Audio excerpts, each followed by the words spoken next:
Hey guys, welcome back to my channel today. In today's video, I'm going to be sharing with you guys 10 products that I will not be purchasing. This is of course an anti-haul video, and it is inspired by one of my previous videos that I just released, which is the Stop Buying Makeup That You'll Never Use video. You guys seem to really like it, so thanks so much for all the positive feedback. I will definitely do more tips on how I actually save myself money and basically waste as well when it comes to buying makeup nowadays. But these 10 items are items that I kind of use those tips to put into practice, especially when I see Trendmood pop up with a new release and it may or may not grab my attention, but then I start using some rational thinking and I come to realize that I can definitely skip on these items. Some of these items you'll be pretty surprised that I'll be skipping on as well, so let's get right into it. So let's talk first about a new foundation. This is the Natasha Denona Foundation X Plus, and this is one that grabbed me pretty quickly. When I saw it, I was like, ooh, I think I might want this one. But then I looked at the details of it. So it is a long-lasting, full coverage foundation. It has a natural radiant finish that is supposedly lightweight. First of all, I have the Guerlain foundation that I've been testing out, and I've actually been really liking it. Same with the new Chanel, so those two are in my collection that I've recently hauled. Then I also did a review recently on the Tarte Found Sealer, which has also been one I've been really enjoying. All of those foundations are lovely, but they do kind of hit between the medium coverage that can be built up to full. Full coverage foundations are not something that I typically grab. When I look at the collection I have existing, any full coverage foundations in my collection, I don't grab too much. And the reason is I just don't like covering that much of my skin up. There's a lot of people that love the look or they want to cover a lot more, and that's okay. But for me, I just don't like that feel. It really does feel more heavy on my skin, and that's probably just me using it and maybe applying it a certain way. But the full coverage look is not my favorite. So this is why I've decided, you know what? I'm gonna steer clear from this one for now. Next, I wanna talk about a palette I got a lot of tags in. And thanks so much for thinking of me and tagging me, of course. I love that. But this is the new Naked Reloaded palette. And this is one, you guys, that it did not excite me. When a new product comes out and that instant excitement happens, that is one thing that I take note of for sure. And then I wait 24 hours. Like I said in my video, I kind of see if I'm still liking it and things like that. This is something that didn't even pull me at the beginning. It is a gorgeous palette, but I think because it's so full of neutrals, and now that I've organized my collection and figured out how many neutrals I actually have, for instance, my most recent nude palette purchase was probably the Skin Deep palette from NARS. I feel like these are like gorgeous neutrals, and I mean, it's not the same as the Urban Decay. The Urban Decay has some like orangey browns, some shimmers and things like that this one probably doesn't have, but I like that this one is neutral enough, and I love the pigmentation of this one. And because this one is still really new to my collection, I said, you know what? The Urban Decay Reloaded is going to be a pass. That is one thing as well I'm going to include in a next video, is if you have to force yourself to like something, chances are it's not a good vibe. So that is something for me. I've just decided, you know what, this isn't my cup of tea and I'm just gonna pass on it. Next, I wanna talk about the Exposed palette from NARS. This is a new cheek palette. It says it is, let me see. It looks like it has some blushes and some highlights. Now, the reason why these palettes usually grab me 100%, and when I saw it, I was like, oh my goodness, that does look so pretty. But when, like I said, now that I've become incredibly aware of my collection, I have two cheek palettes from NARS that I do love and I do use. This one is the most recent one. This is Hot Tryst. And this is one that I did a review on, I believe last year. I think this was a holiday release. I don't know if this is still available, but this is one in my collection that I'm like, that's lovely. I don't see how it's that different from this, you know? And even if this palette is different from the Exposed in a certain way, I feel like this cheek palette that I have here might actually cover some of that difference. This is the Wanted 2 cheek palette, and I'm gonna open this one as well and show you. This has some beautiful, like, vibrant blushes. So do I think they're exact dupes? Not necessarily, but because of the combination of both of these palettes, I've decided, you know what? I think I'm just gonna hold off on this one. Next, I want to talk about a new lipstick formula. This is from Huda Beauty, and this is the Matte Power Bullets. I do think that they are pretty cool when it comes to packaging, but again, this is another one that didn't excite me as much as I thought it would. First of all, it says that it is a matte formula. When it comes to matte stuff, especially lipsticks, it has to be a comfortable matte for me. I typically grab like a creamier matte or something that is very comfortable, because if it's too matte and too drying, I just don't like the look of it. I know a lot of you guys say just use a lip scrub before and everything will be fine, and I hate to say it, but sometimes I'm pretty lazy and I don't want to do a lip scrub first. So I just want to put on my lipstick and go on with my day. But I do find that, yes, a lip scrub does help when I have the time, but I don't necessarily find that I'm grabbing my crazy matte lipsticks a lot. The creamy mattes that I do love are the Matte Revolution Charlotte Tilbury lipsticks. I love the matte lipsticks from Pat McGrath, Matte Trance, there we go. Those ones I find are comfortable, but this one I'm just like, like they're beautiful, but I don't know. Some of these pictures make them look incredibly hard, but they do say it is supposed to be maximum comfort, maximum pigmentation, cool and warm tones. I'm still saying no, because this one particular picture, which I'll put up in the frame here, it just makes it look really, really dry. Like I'm just like, ugh, I don't know. That looks like it doesn't have a lot of give. So this for now is a pass as well. Okay, you guys, let's talk about an eyeshadow palette that so many of you guys tagged me in. This is the Natasha Denona All Neutral Biba palette. And this is something that you guys initially as well really, really pulled me. I was like, okay, this is some nice colors. I love the shades in here, the neutrals, etc. The shimmers are great. I love that matte gray, but this is why I've decided to hold off on this one. This has been the hardest one to say no to thus far, but I really, really love the Mini Nude. This is a super beautiful mini palette she's released a few months ago, and I love that there are 3 shimmers in here and 2 mattes. This is an absolutely beautiful palette, and besides, like outside of this, when I look at the Biba palette and I think, what can this not do that the Biba palette can do? That's the first thing that I look at. And when I see it, I'm like, okay, well, the shimmer shades, although not the same, there's 3 shimmers that I love in here. There's 2 mattes that I love in here. The shimmers and the mattes in this Biba palette sort of resemble this same family. So I'm kind of like, okay. That's another thing to think about. The second thing to think about is the packaging of this one. It is her hard plastic packaging. I hate that one. Oh my goodness. I wish I liked it, but I don't. I have the Tropic palette in that plastic packaging, and it just isn't the same as her packaging like this, like the gold palette. Like this packaging is just the best.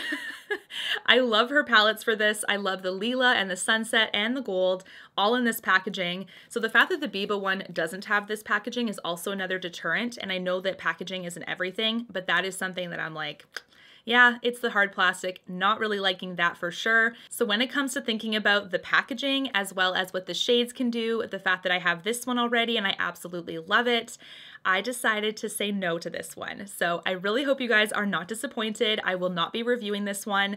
I just think, you know what? It's not as appealing as I think some of her other palettes have been in the past. So unfortunately, it is a no for me. Next, I want to talk about another palette. This is from Makeup Forever. This is the, the Let's Gold Eye palette. It is limited edition. It is a pro quality buildable shadow formula in 18 earth tone shades with matte metal and chrome finishes.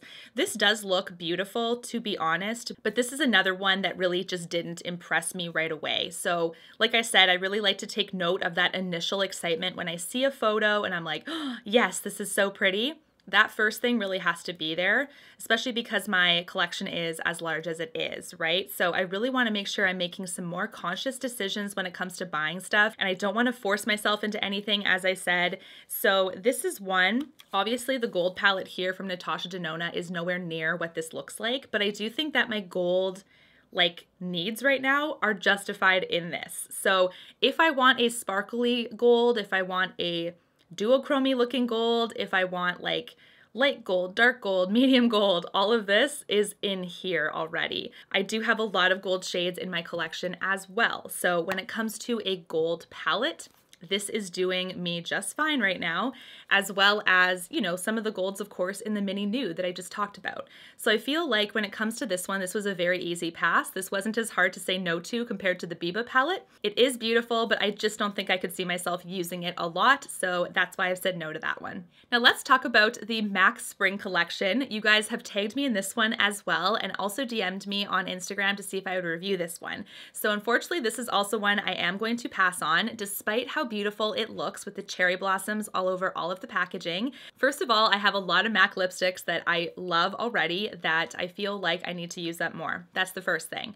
The second thing is all of these look pretty cute, but like, I don't know, the blush toppers, they're just okay. They're not like my most favorite thing that I see right away. The eyeshadow palette looks stunning, but I don't think it's something super unique as well, and I wasn't very excited to see it like right away. It just was okay to me. The only thing that really, really drew me actually, believe it or not, is actually the Fancy Fix Plus in like the cherry blossom scent. That was one that I was like, yes, that looks really cool. Maybe I should grab that. But when I looked at my collection already, I do already have a backup of the Fix Plus. So I've decided, you know what? I should probably just steer clear. I love the Lavender Fix Plus and the Rose one is beautiful. So I don't necessarily need to hop on and grab this limited edition Cherry Blossom one, especially since my backup is already in place. I don't need any more than that. There is one more type of eyeshadow palette that I've decided to say no to, and these are from NARS. So I'm just going to pull them up here. They're called the Voyageur Eyeshadow Palette Minis.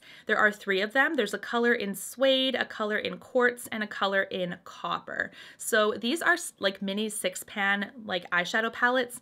And again, the excitement was kind of dull to zero basically for these. I have no doubt that the packaging is amazing and that the product is amazing because it's NARS. Like I said, I haven't tested it, but if it is consistent with, for instance, like this type of formula, it is going to be good.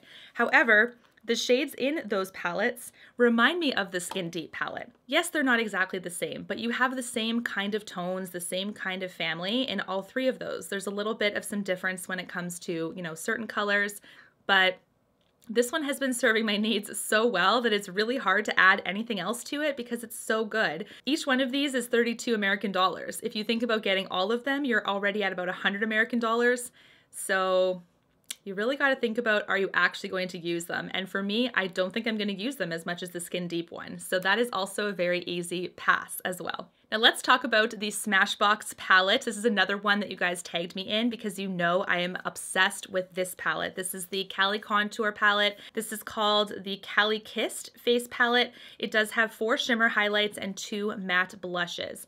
This one looks pretty cool, but first of all, I love the packaging of this Cali Kissed one, obviously more than this one. So that's the first thing where I'm like, ugh, I like that packaging more. The palm trees, the sunset, it's getting me for sure. But when I open it up, these tones in this Cali Contour like original palette are perfect for me. Like there is so much I can do with this because every single shade works for me. I've been using this constantly. I really love this blush down here. I just think this is a lovely palette for me and my skin tone, my needs. Like this is so good. I've traveled with this before too. So when I see the Cali Kissed palette, I think about, okay, what can that palette offer me that this one cannot? Obviously, there are different shades, so that's the first thing. There's different shades. When I'm looking at it more closely, I'm just seeing like some of those highlights are going to be pretty dark. So there are 4 shimmer highlights in this one and 2 blushes. When I look at the blushes in this palette, I literally get reminded of this one, like right away. My NARS cheek palette, some of those look pretty close. So I'm like, okay, the blushes I've got covered, right? Then I go into the highlight section and I'm like, a lot of these look pretty dark. You know what? My lighter skin tone, this isn't going to do that much for me. It's going to be a little bit harder to work with compared to the original one. That is my rationale for this one. Of course, things always get by me, you guys. Whenever I think about palettes I do have that do have some similar shades, of course that happens. But when I can actually like take a step back and rationalize and think, you know what, this is one I can be comfortable saying no to. It's not a total need for me. I absolutely do that. The last product I want to talk about is a new foundation. This is from IT Cosmetics. It is the Confidence in a Foundation, and it is a long-wearing velvet matte finish that provides weightless full coverage up to 24 hours of wear and hydration. There are quite a few shades in here, 48, which is really nice. I love that. But what I've decided for this one, first of all, I really love the IT Cosmetics CC Plus cream. That is really nice. It is a true medium. It gives a bit of a natural, like slightly dewy finish, which I love, and that is like the perfect product for me and my preferences. When it comes to thinking about this product, there's a couple things, of course. The Weightless Full Coverage. So it's a full coverage product yet again. The velvet matte finish as well is going to be more matte compared to what I'm liking. You know, I love the glowy, medium, like radiant finishes and things like that. So with both of those together, I'm like, you know what? I don't know how much I'm going to grab this one, especially when I love their existing product in the CC cream. So that one I've decided as well, that's going to be a pass. Anyways, guys, that is it for this anti-haul. Let me know down below, are any of these products ones that are on your wish list? Of course, if you like them, I'm so happy for you. Don't worry about that. Just because I'm not going to get it doesn't mean that you don't have to get it. That is obviously never the case. I love talking about makeup with all of you guys. This video is definitely one I just wanted to put some of those tips into practice from my Stop Buying Makeup You'll Never Use video. You guys seem to really love that one. So more tips on how to shop smart for makeup will definitely be coming very shortly. And until my next one, guys, take care. Thanks so much for watching. Bye, guys. You and me, everything that we've been through has made us strong. You won't believe we've had our gray, but somewhere there's a light inside of us. It shows the way.